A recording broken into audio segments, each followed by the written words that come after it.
चलिए मूनलैंड के जंगल की कहानी सुनते हैं। ये कहानी है ताकत और लालच की। ये है कालू भेड़िया। एक खरगोश को बचाने के बाद उसकी असली ख्वाहिश सामने आती है। बाघ राजा ने कहा, सिंहासन चाहिए तो जंग में अपनी काबिलियत दिखाओ, जो कि नामुमकिन था। तो अपनी इसी जिद में कालू उसी दानव के पास पहुंच गया जिसे राजा ने हराया था। और कालू ने एक खतरनाक सौदा कर लिया, हर रोज एक जानवर की बलि और बदले में राजा बनने की ताकत। अब नई ताकत मिलते ही कालू सीधा राजा के दरबार पहुंच गया, उसे ललकारने।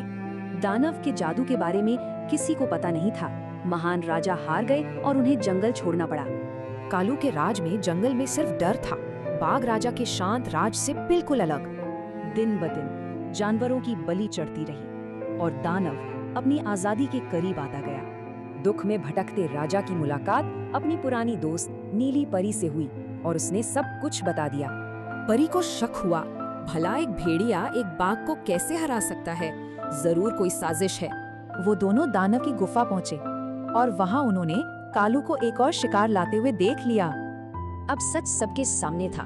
परी और बाघ ने मिलकर कालू को सबक सिखाने का एक प्लान बनाया। बाघ राजा जंगल वापस लौटे और कालू को आखिरी बार मुकाबले के लिए ललकारा। कालू ने जैसे ही हमला किया, छिपी हुई नीली परी ने अपना जादू चला दिया। एक पल में ही कालू की सारी शैतानी ताकतें गायब हो गईं।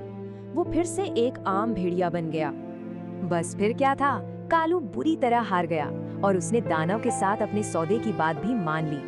तभी नीली परी सामने आई और उसने बताया कि इस बार कालू क्यों हारा। कालू को माफ कर दिया गया, असली राजा गद्दी पर लौटा और दानव को हमेशा के लिए कैद कर दिया गया।